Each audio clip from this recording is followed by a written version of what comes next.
میں G10 میں رہتا تھا، یہ میں بات کر رہا ہوں 2008-9 کی، 8 سے آلموسٹ کوئی 14-15 سال پہلے. ہمارے قریبی دوست تھے، وہ کٹر بریلوی تھے، ہم بھی اس زمانے میں بریلوی تھے. میرے ساتھ وہ اعتکاف بیٹھے G10 کی مسجد میں، G10-4 میں. جب میں ریورٹ ہوا تو وہ بھی تحقیق میں پڑ گئے، وہ وہیں کے رہنے والے تھے. جب تحقیق میں پڑھے تو ہمارے گھر کے قریب ایک دیوبندیوں کی مسجد بھی تھے، کبھی ہم نماز وہاں پڑھتے رفع الاجدین سے شروع کر دی. لیکن نماز میں آپ کو پتہ سب کے پیچھے پڑھتا ہوں. ایک نماز دیوبندیوں کے پیچھے پڑھتے تھے، فجر کی ہم اہل حدیث کے پیچھے پڑھتے تھے، مغرب عشاء کی کبھی بریلویوں کے پیچھے، کبھی دیوبند کے پیچھے.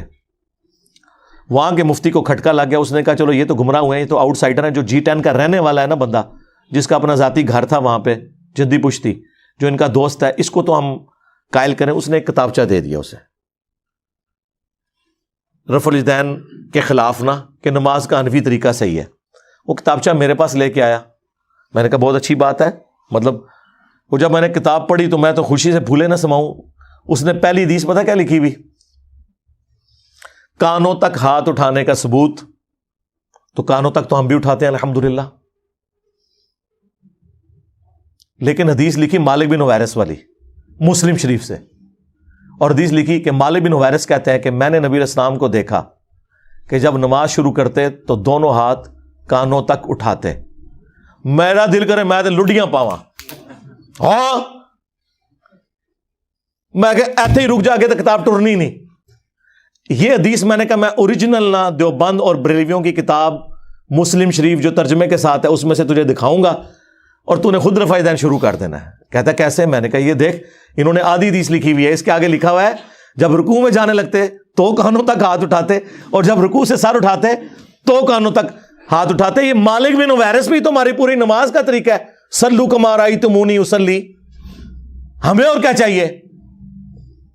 اچھا وہ کتابچہ لے کے نا وہ دیوبند کے مفتی کے پاس پہنچ گیا. یہ ان مفتیوں کا، یہ دلیل کے جو بے تاج بادشاہوں کا علمی لیول یہ ہوتا ہے. وہ جب وہاں پہ پہنچا نا، اس نے کہا یہ آپ نے جو حدیث لکھی ہے یہ آپ نے مسلم شریف سے پڑھی ہے؟ اس نے کہا یہ تو بہت بڑے عالم دین کی کتاب ہے، یقیناً یہ لکھا ہوگا. انہوں نے کہا لکھا تو ضرور ہے لیکن صرف اتنا نہیں لکھا ہوا، اس کے آگے تو کچھ اور بھی لکھا ہوا ہے. اس نے کہا یہ ہو نہیں سکتا. انہوں نے کہا یہ دیکھو مسلم شریف میں لکھا ہوا ہے کہ جب نماز شروع کرتے تو کانوں تک ہاتھ اٹھاتے، اور جب رکوع میں جانے لگتے تو کانوں تک ہاتھ اٹھاتے، اور جب رکوع سے سر اٹھاتے تو کانوں تک ہاتھ اٹھاتے. تو یہ اس نے آدھی حدیث کیوں لکھی ہے؟ اس کے بعد کوئی گنجائش رہ گئی تھی. وہ کہتا ہے کہ جی ہم نے یہ آدھی حدیث اس لیے لکھی ہے کہ یہ ہماری دلیل تھی. انہوں نے کہا یار حدیث تے پوری دلیل ہوندی ہے، آدھی تے نہیں. یہ تو علماء یہود والا کام کیا ہے. افتؤمنون ببعض الکتاب وتکفرون ببعض. کتاب کے کچھ حصے کو مانتے ہو، کچھ کو چھوڑتے ہو. اور پھر اللہ نے کہا اس کی سزا ہے کہ دنیا میں بھی ذلت ہے اور آخرت کا بڑا عذاب تمہارا انتظار کر رہا ہے. اور دنیا میں دیکھ لیں میرے ہاتھوں ان کی کیا ذلت ہوئی ہے. انہوں نے پچھلے 1000 سال میں جتنی عزت کمائی تھی نا، پچھلے 10-12 سال میں اس سے زیادہ ذلت کما چکے ہیں.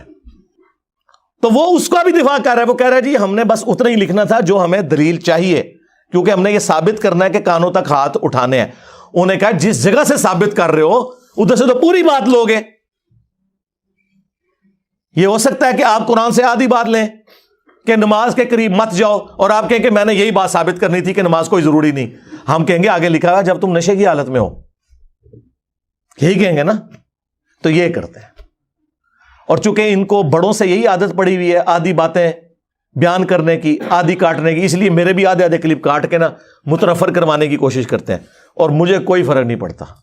میں نے آپ کو بارہا بتایا ہے کہ مجھ سے بچنے کا طریقہ یہ ہے کہ اپنی زبانیں بند رکھیں. اگر زبان آپ کھولیں گے میں تو کار تک پہنچا کے آواں گا، منجی ٹھوک دیں گا تو میں ذہن چ رکھیو. بلکہ ٹھوک دیتی ہے اللہ فضل.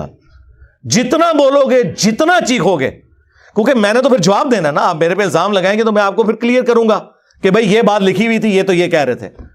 تو اینڈ رزلٹ یہ ہے کہ جھوٹے بندے کی تو ایک نہ ایک دن موت ہو ہی جاتی ہے، اور ذلت کی موت ہوتی ہے، جس طرح ان فرقوں کی موت ہوئی ہے الحمدللہ.